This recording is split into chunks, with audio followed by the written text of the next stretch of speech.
जय सिया राम। तो कल तक हमने अपने प्यारे कथा रसिक श्री सीताराम जी को श्रवण कराया पेहारी जी का चरित्र। पेहारी श्री कृष्णदास जी का चरित्र, अद्भुत चरित्र, महान संत थे ये, शत्रुघ्न जी के अवतार थे ये, भक्तमाल करता श्री नाभा जी के दादा गुरुदेव। दादा गुरुदेव अर्थात नाभा जी के गुरु के भी गुरु, तो वो होते हैं दादा गुरु।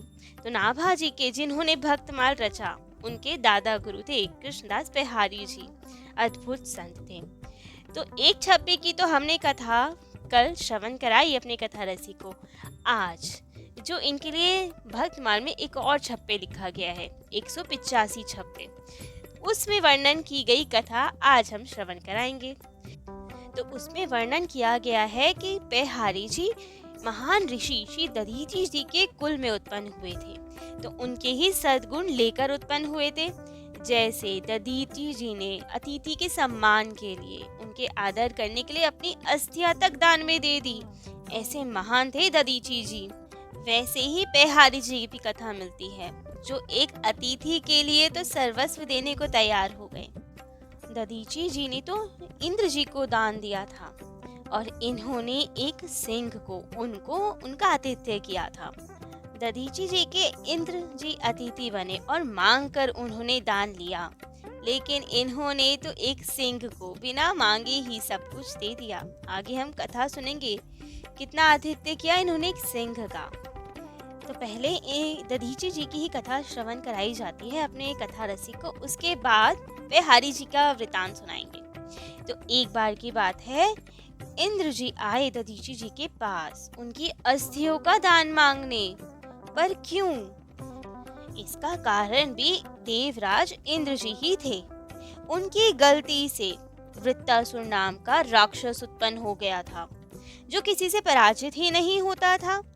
तो अब सब बहुत परेशान कि कैसे पराजित किया जाए वृत्तासुर को। तब ब्रह्मा जी ने उपाय बताया। उन्होंने कहा, दधीचि जी के पास जाइए, उनकी अस्थियां भी वज्र के समान है, बहुत ही मजबूत है। तो उनकी अस्थियों से ही एक आयुध बनाया जाए, अस्त्र शस्त्र बनाए जाएं, जिससे ही वृत्तासुर पराजित हो सकता है। और ये सब सुनकर इंद्र जी और बाकी देवतागण आ गए दधीचि जी के पास दान मांगने, और इनका आतिथ्य स्वीकार करने के लिए दधीचि जी ने, कितना बड़ा दान है किसी से उसकी अस्थियां मांग लेना, अर्थात जीवन को समाप्त करेंगे तभी तो हड्डियां मिलेगी ना, तो जीवन का ही दान मांग लिया गया। लेकिन वे भी महान दानी, तो उन्होंने भी सहर्ष स्वीकार किया। परंतु उनकी एक इच्छा थी कि हमें सब तीर्थों में स्नान करना है, दर्शन करने हैं, तो वो हम कैसे कर पाएंगे यदि हम अभी शरीर का त्याग कर दें। तब तो इंद्र जी ने सभी तीर्थों का आवाहन वहीं कर दिया, और उसी क्षेत्र में सारे जितने भी तीर्थ थे धरती लोक पर, सब वहीं पे प्रकट होके एक कुंड में मिल गए, जहाँ पे दधीचि जी ने स्नान किया और उसके बाद अपने योग बल से शरीर का त्याग किया। जब उनके शरीर का त्याग हो गया, तब जंगली गायों को बुलाया गया और उन्होंने, जंगली गायों ने चाट चाट कर सारी त्वचा और मांस खत्म कर दिया, और केवल दधीचि जी की अस्थियां बची, जिससे फिर देवताओं ने, विश्वकर्मा जी ने वज्र बनाया, जो कि इंद्र जी के पास रहता है, जिससे वृत्तासुर का अंत हुआ।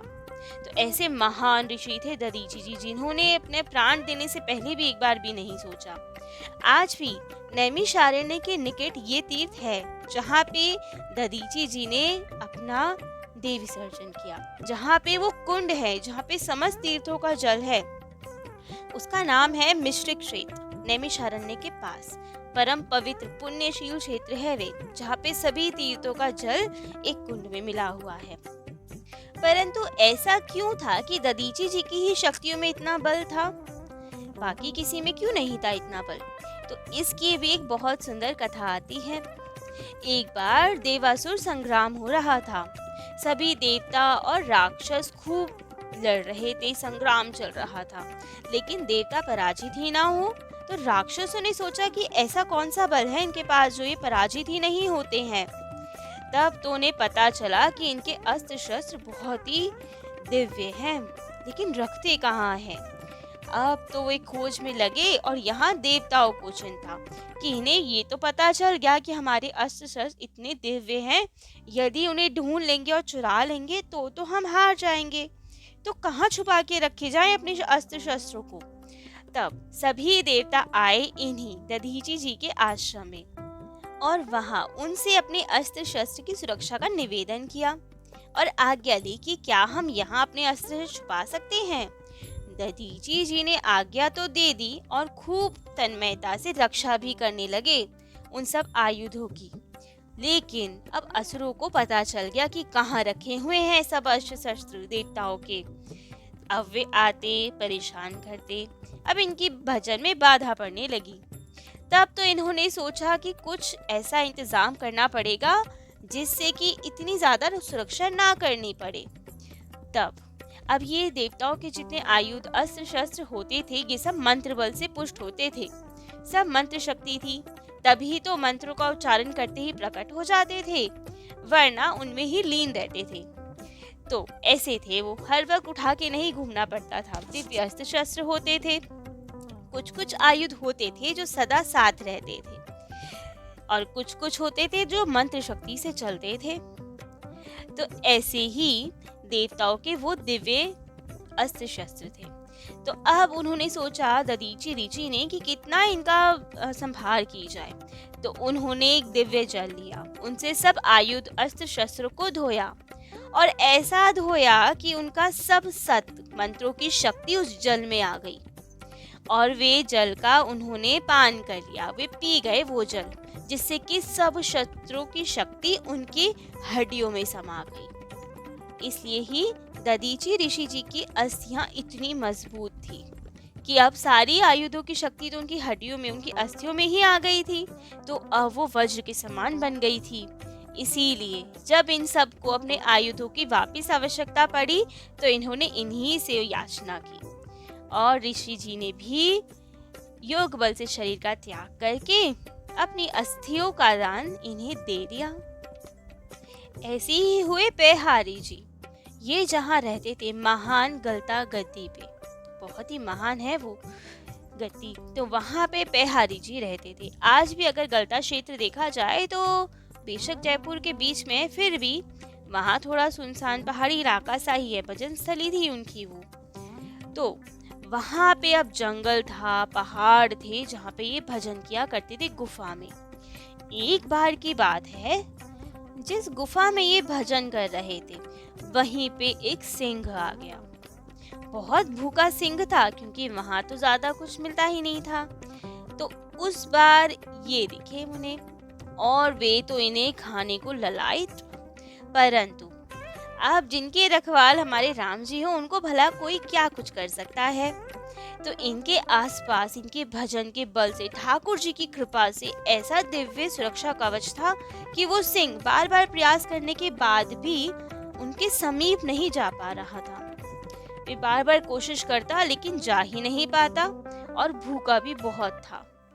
लेकिन जब बार बार प्रयास करे तो उसकी आवाज से तो इनकी भजन समाधि टूटी और देखा इन्होंने कि सिंह खड़ा है सामने।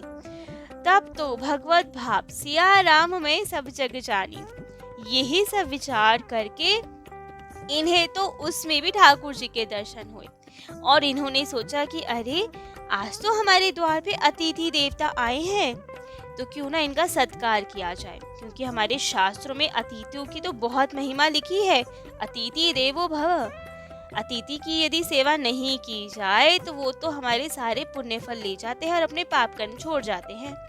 बहुत बहुत महिमा लिखी है अतिथियों की, उनकी सेवा तो परम धर्म है। तो यही सब विचार करके उन्हें लगा कि आज तो सिंह के स्वरूप में हमारे अतिथि देवता आए हैं और ये बहुत भूखे जान पड़ते हैं, इनका आतिथ्य तो करना ही चाहिए।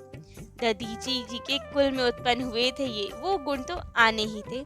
जब उन्होंने अपनी अस्थियां तक दे दी तो हम नहीं दे सकते क्या? तो बस यही सब विचार करके उन्होंने तो आसन लगा के सिंह को बुलाया, अच्छे से पधरामनी की सिंह की भी, और भोजन क्या दिया जाए, अब वो तो मांसाहारी होता है।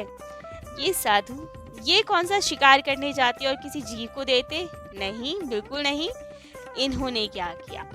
तलवार उठाई और अपनी जंघा का मांस काट के वो ही सिंह के आगे परोसने लगे, जैसे कोई फल काट काट के दे और खिलाए बड़े प्रेम से। वैसे ही अपने ही कभी जंघा का, पैर का, हाथ का, धीरे धीरे जितनी भूख होती उसको उतना मांस देते रहते और सिंह को पवाते रहते। धीरे धीरे तो इतने घाव हो गए, कंठ रह गया था बस देना लगभग। जब तो इन्होंने सोचा कि अब तो ये भी काट के दिया जाए, तलवार उठाई कंठ पे चलाने के लिए। लेकिन अब इनकी इतनी सेवा भाव, सच्ची धर्मनिष्ठता देखकर तो हमारे सरकार से कहाँ रहा जाए।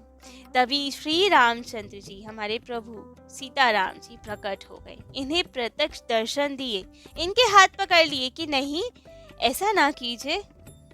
इनकी इतनी निष्ठा थी अतिथियों में, जिसके कारण आज ठाकुर जी प्रकट हो गए।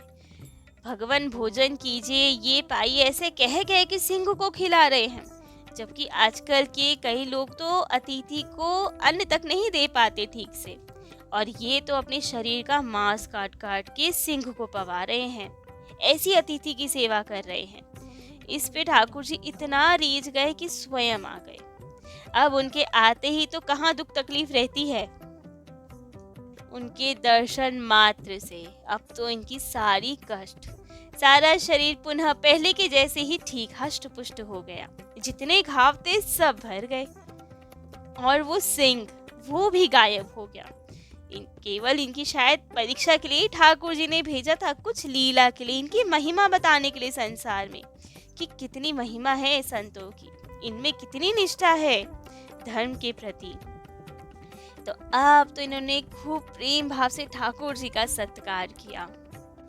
प्रभु जी ने कहा, हमारे राम जी ने कहा कि जिस सिंह के पैर से तुमने कांटा निकाला था ना, वो ही सिंह है ये, जो आज भूखा होके तुम्हारे ही पास आया था तुम्हें खाने, फिर भी तुमने लोकोत्तर सत्कार करके मुझे संतुष्ट किया। इतने प्रेम भाव से उसकी सेवा की, अपने पैर का मांस काट काट के दे दिया उसे। ठाकुर जी इस आचरण पे तो खूब रीझ गए। और बस अब क्या, जब ठाकुर जी रीझ गए तो क्या ही किसी को कुछ चाहिए। अब तो प्रभु और बिहारी जी तो खूब प्रसन्नता से संवाद कर रहे थे, परंतु बाहर बिहारी जी के एक सेवक ये सब सुन रहे थे। जब ठाकुर जी अंतर ध्यान हुए तब तो सेवक ने वहां भीतर गया गुफा में और पूछा कि गुरुवर, अभी थोड़ी देर पहले तो आवाज आ रही थी गुफा से, परंतु यहाँ तो हमें कोई नहीं दिखता, आप किससे बातें कर रहे थे? बिहारी जी ने बहुत टालने की कोशिश की कि नहीं, कोई नहीं था, हम तो ऐसे ही बोल रहे थे। लेकिन जब वे माना ही नहीं, खूब आग्रह किया, तब तो ये रहस्य की बात उन्हें बतानी पड़ी और जगत में इस बात का उजागर हुआ कि किस तरह ठाकुर जी ने इन्हें दर्शन दिए। क्या लीला भई सारी।